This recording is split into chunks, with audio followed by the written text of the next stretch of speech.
Hey everyone, it's Ben Hardy here, and in today's we'll be reviewing a Chevy Silverado High Country that has a leveling kit, some wheels, some tires, and the Duramax. This is just a really cool build overall. Before we get in this video, I want to give a huge shout out and thank you to the Carl Malone Chevy here in Park City for giving me some time with this truck. I'll include a link to their website in the description down below, and then also include a link to my car buying guide in the description down below as well. Let's get into it.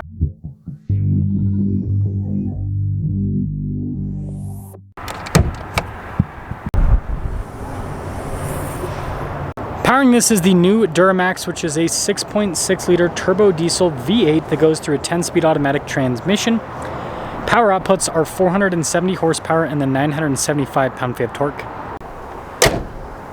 Now, before we move forward with this review, I do want to mention if you want to see more videos just like this, then I recommend you subscribe because I post content every single day.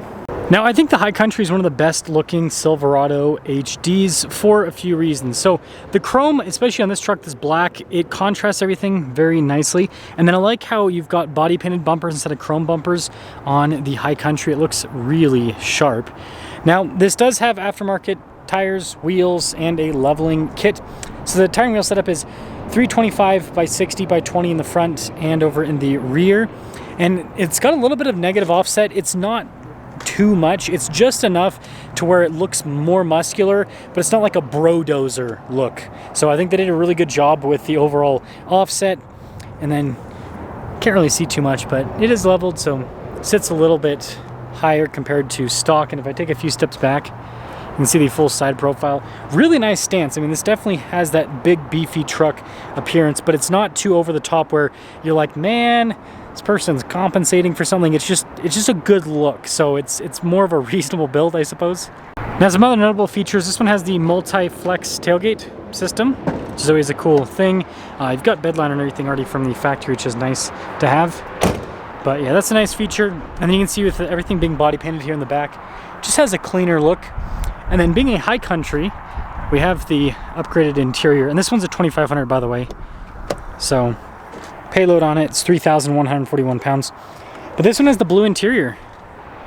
So you've got like the blue contrasted with the brown. I think it's a really cool setup. It's definitely an acquired taste for some people with all the blue. But I think this looks better than the black interior, personally. It's just, yeah, it's got a little bit more pizzazz, and power side steps help out quite a bit. Guess we'll quickly look at the window sticker here. So 2,500. There's your MSRP with the options on this one. 84,475. That's before the level kit, tires, wheels, all of that kind of stuff. So anyways, let's see how this level Duramax drives.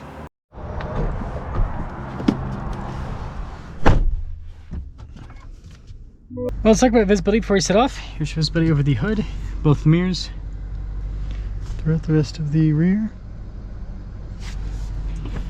And let us set off in this leveled Duramax.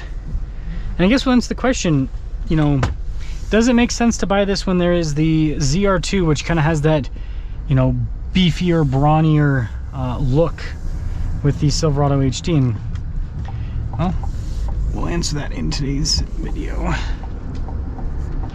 First off, we'll see if the Duramax has any struggle moving these big old tires. Nope, not at all. Not even a thought. And we're at like 7,000 feet here. So it's pretty impressive that it's able to just move these so well at such high elevation. I mean, it is turbocharged, so that does help out. Ride quality's it's not bad.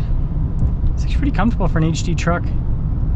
These tires are pretty dang aggressive, so you do get a little bit of feeling the, you know, bumps and everything in the road from them. But it's not bad. It's not bad. It's a pretty nice ride for what it is. Now, being so high up in the air, you do get a little bit more wind noise. That is definitely something. It's kind of expected.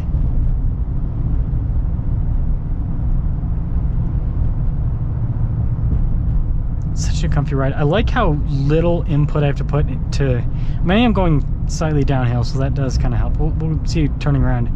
But, I mean, it seems like pretty little input. Yeah, over the bumps, that's where you do feel it more so it's an HD truck, but with the Chevys, they're independent front suspension, so that does change the ride quality quite a bit. Let's see how it does over these little bumps. Yeah, you do feel a little bit, but it's not bad for what it is. Okay, so I know this is going to have a pretty big turning radius, so we're going to give myself a little bit more space. Oh yeah. Definitely not enough turn. I tried though, but that's what happens with HD trucks. I used like the whole thing there too. Good power though, getting up and moving. Yeah, even with independent suspension, it's still is a really big radius. Yeah, even going up, you know, uphill a little bit, not a struggle at all. Just barely into it. It's really cool, actually. I'm impressed. Very impressed with the overall drive, torque, and all of that. And it's easy to drive too. Like, again, because the offset's just a little bit negative, it gives you that beefier look, but you don't have that feeling where you got an extra wide truck. Like, I've driven trucks that have tons of negative offset, and it's not fun. It's too much width. It kind of feels like it's struggle to stay in the lane and all of that, but this, not at all. Not a problem at all. It's a nice balance, I would say. It's definitely a nice balance. So, to cap things off with this High Country, like I said in the review, I like this interior. I know that this is not everyone's cup of tea, but I think it's a pretty cool interior. And on top of that, I just think this drives pretty well for what it is. I think this is what most people should do instead of lifting their trucks, just a leveling kit. It's more affordable. It looks fantastic. It's still easy to access. I mean, this does have side steps, so the side steps do help out, but still easy to access, drives well, more reliable than a lift kit. And yeah, I don't feel like there's any downside to doing the level kit. And it looks just as good. I mean, you know, most people look at this and they'll be like, oh, it's a big lifted truck. They're not going to be like, oh, it's a leveling kit. No, you know, truck people might look at the suspension and go, oh, it's just leveled. But, you know, I'm okay with someone saying it's just leveled and saving a buttload of money versus, you know, having to have the lift because the ego, right? The ego says that you got to have the lift. Also, these cameras, lifesaver, because this is tight. There's stuff on either side. So it's nice being able to perfectly see everything with the cameras. So let me know what you guys think about this leveled High Country. Let me know what you think about the blue interior on the High Country.